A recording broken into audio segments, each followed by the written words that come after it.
জামায়াতের সঙ্গে যুগপৎ আন্দোলনে ছিলাম না, বললেন নজরুল ইসলাম। তদন্তে গিয়ে বিএনপি নেতার মারধরের শিকার পুলিশ কর্মকর্তা। আন্তর্জাতিক ক্রিকেটকে বিদায় জানালেন তামিম। পরিবারের সব সদস্যকে কাছে পেয়ে উজ্জীবিত খালেদা জিয়া। এবং সর্বশেষ জানাবো বিএনপি কেন জামায়াতের দেশপ্রেম নিয়ে প্রশ্ন তুলছে। শুনছিলেন সংবাদ শিরোনাম, এবারে বিস্তারিত। জামায়াতের সঙ্গে যুগপৎ আন্দোলনে ছিলাম না, বললেন নজরুল ইসলাম। জামাতের সঙ্গে কোনো দূরত্ব নেই জানিয়ে বিএনপির স্থায়ী কমিটির সদস্য নজরুল ইসলাম বলেছেন, দলটির সঙ্গে আমরা যুগপৎ আন্দোলনে ছিলাম না, জোটে ছিলাম। নজরুল ইসলাম খান বলেন, আশা করব আগামী দিনে গণতন্ত্র পুনঃপ্রতিষ্ঠা আন্দোলনে সবাই আমরা থাকবো, তারাও থাকবে। আরেক প্রশ্নের উত্তরে বলেন, দূরত্বের কিছু নেই, তারাও গণতন্ত্র নির্বাচন চায়, তারা মানুষের অধিকারের কথা বলে, আমরাও বলি। কিন্তু যদি কেউ কখনো বলেন তারা শুধু দেশপ্রেমিক, তাহলে আমাদের কষ্ট লাগবেই। আমরা তো বলবো, ভাই কথাটা ঠিক না, আমরা সবাই দেশপ্রেমিক। আমরা আশা করব এরকম কথা কেউ না বলুক। তিনি বলেন, বৈঠকে দেশের বিদ্যমান রাজনীতি, সামাজিক ও অর্থনৈতিক বিষয় নিয়ে আলোচনা করেছি, জনগণের দুর্ভোগ নিয়েও আলোচনা করেছি।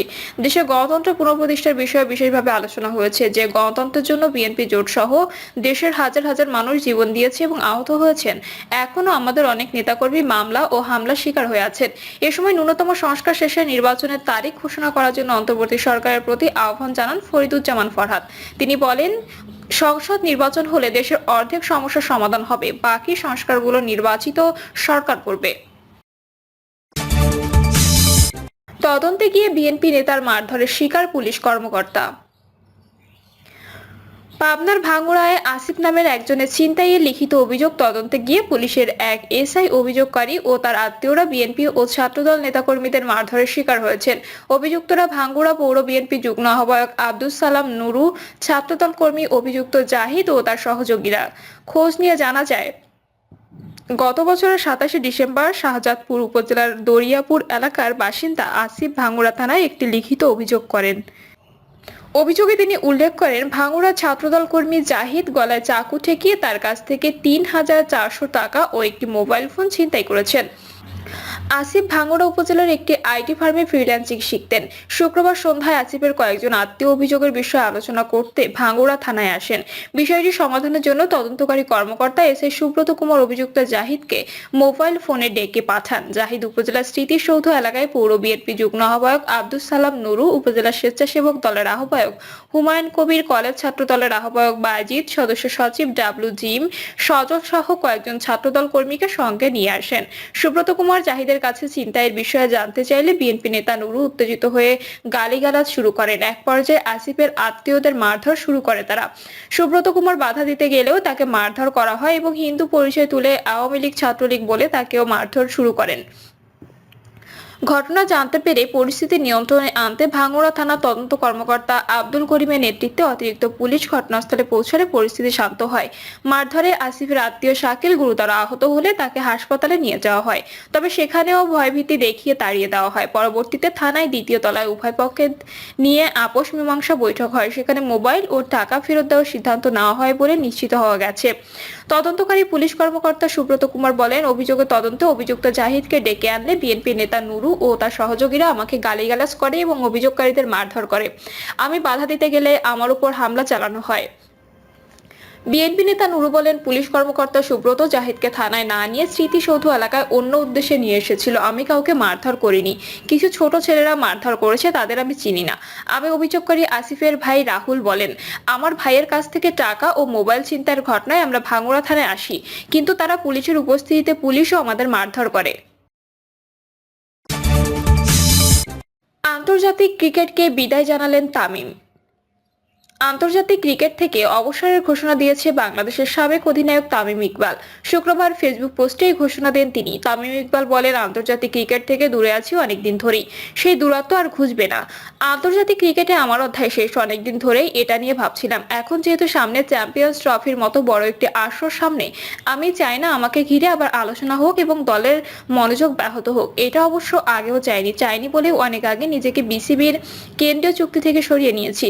যদিও অনেকে অনেকেই বলেছেন অনেক সময় মিডিয়া এসেছে আমিই নাকি ব্যাপারটি ঝুলিয়ে রেখেছি, কিন্তু বিসিবির কোনো ধরনের চুক্তিতে যে নেই, 1 বছরের বেশি সময় আগে যে নিজ থেকে সরে দাঁড়িয়েছে তাকে পরিকল্পনায় রাখা বা তাকে নিয়ে আলোচনারও তো কিছু নেই, তারপরও অযথা আলোচনা হয়েছে।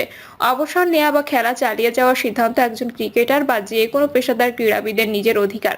আমি নিজেকে সময় দিয়েছি, এখন মনে হয়েছে সময়টা এসে গেছে। তিনি আরো বলেন, অধিনায়ক নাজমুল হোসেন শান্ত আন্তরিকভাবেই আমাকে ফেরার জন্য বলেছে। নির্বাচক কমিটির সঙ্গেও আলোচনা হয়েছে, আমাকে এখন উপযুক্ত মনে করার জন্য তাদের প্রতি কৃতজ্ঞতা। তবে আমি নিজের মনের কথা শুনেছি। 2023 বিশ্বকাপের আগে যা হয়েছে আমার জন্য তা বড় ধাক্কা ছিল।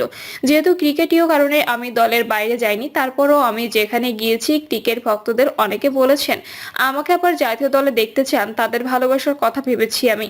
আমার ঘরেও একজন অনুরাগী আছে। আমার ছেলে কখনো আমাকে সরাসরি বলেনি, কিন্তু তার মাকে বারবার বলেছে বাবাকে আবার দেশের জার্সিতে খেলতে দেখতে চাই। ভক্তদের হতাশ করার জন্য আমি দুঃখিত। ছেলেকে বলছি তুমি যেদিন বড় হবে সেদিন বাবাকে বুঝতে পারবে। পরিবারের সব সদস্যকে কাছে পেয়ে উজ্জীবিত খালেদা জিয়া।